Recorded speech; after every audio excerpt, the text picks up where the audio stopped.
Mas, por exemplo, o quarto mandamento, o sábado.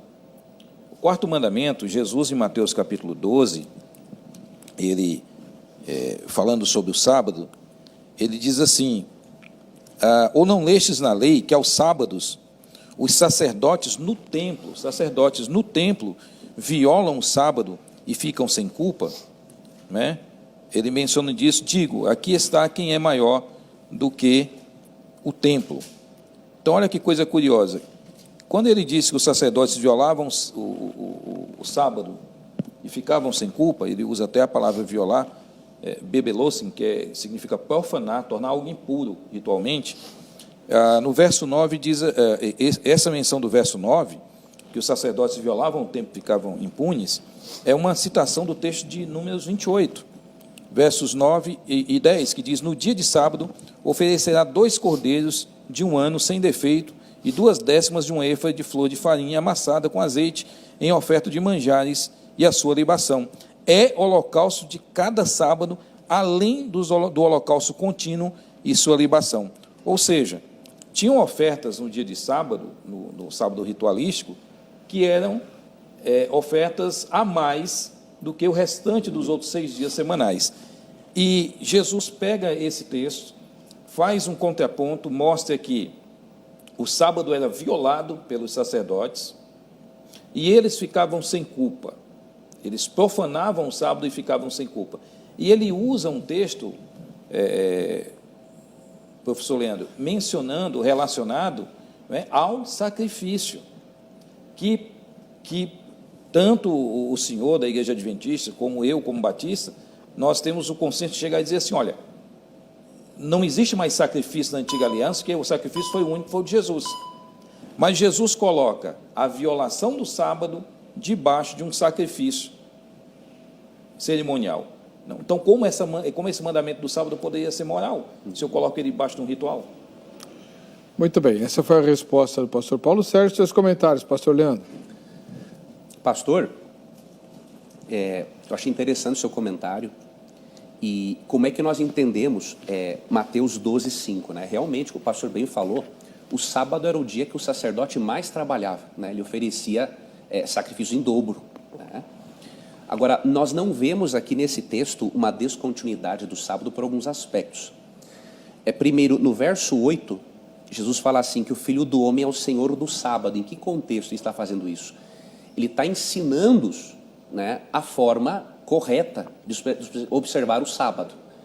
Então, nos embates que nós vemos entre Cristo e os fariseus, nós nunca percebemos Cristo questionando o mandamento em si, mas a posição legalista do sábado. E tem outras 2 referências, entre outras, mas que eu queria destacar, que mostram a continuidade do sábado e mostra que ele tem um aspecto, mesmo que ele tenha um aspecto cerimonial, mas na verdade ele tem primariamente um aspecto moral. Resumidamente, pastor, ali, quando Gênesis 2, 2 e 3, né, fala que Deus abençoou e santificou o 7º dia, e Êxodo 20, 11 fala que o nome é sábado. Hoje, alguns eruditos já estão assim, deixando de lado aquele argumento o seguinte: bom, já que Deus não deu uma ordem direta para Adão e Eva guardar o sábado, quer dizer que aquele repouso, aquele cessar de atividades foi só de Deus. Hoje os eruditos estão entendendo o seguinte, que o exemplo de Deus, ele é tão forte quanto uma ordem prescritiva de Deus. Então, se ele cessa as suas atividades, nós percebemos que, sendo que não existia ainda o pecado no Éden, antes ali do capítulo 3, né? E Deus institui o sábado, o abençoa e o santifica, isso é uma evidência de que o sábado não tem uma dependência cerimonial, mesmo que venha a ter depois um aspecto cerimonial também.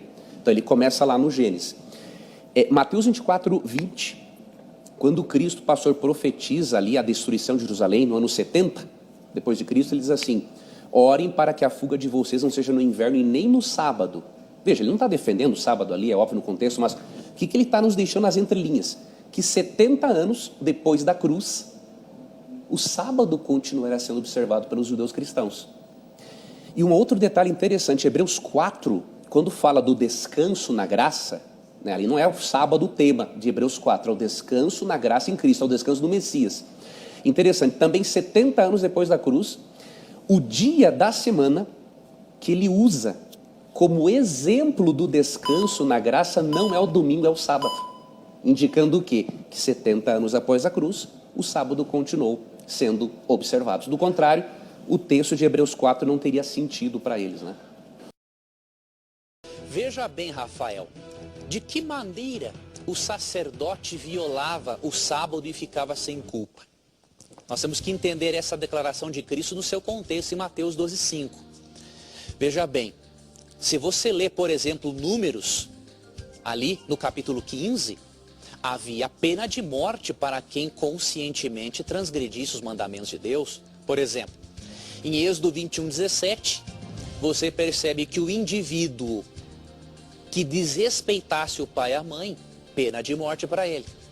E em Números capítulo 15, verso 30, o indivíduo que afrontasse a Deus profanando o sábado de forma desrespeitosa, né, também recebia a pena de morte. Então, como é que um sacerdote ele iria profanar o sábado e permanecer vivo?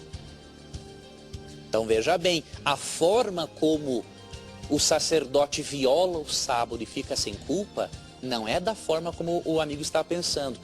Por que o sacerdote violava o sábado e ficava sem culpa? A violação do sábado era no seguinte sentido: o sábado era o dia em que ele mais se dedicava ao serviço religioso, porque ele fazia muitos tipos de sacrifício de animaizinhos que simbolizavam Cristo em favor do povo. Então Cristo está argumentando o seguinte: se o sumo sacerdote trabalha ao extremo no sábado para exercer suas atividades espirituais, eu, Jesus Cristo, posso fazer o bem nos sábados, curando essa pessoa nesse caso de emergência. Então é sobre isso que Cristo está falando, né? Cristo não está dizendo que o sacerdote desobedecia a lei, senão ele era apedrejado. E nem Cristo desobedecia a lei, né? Porque se Cristo desobedecesse a lei, Cristo seria pecador. E sendo um pecador, ele não poderia ser o Cordeiro de Deus, perfeito, que tira o pecado.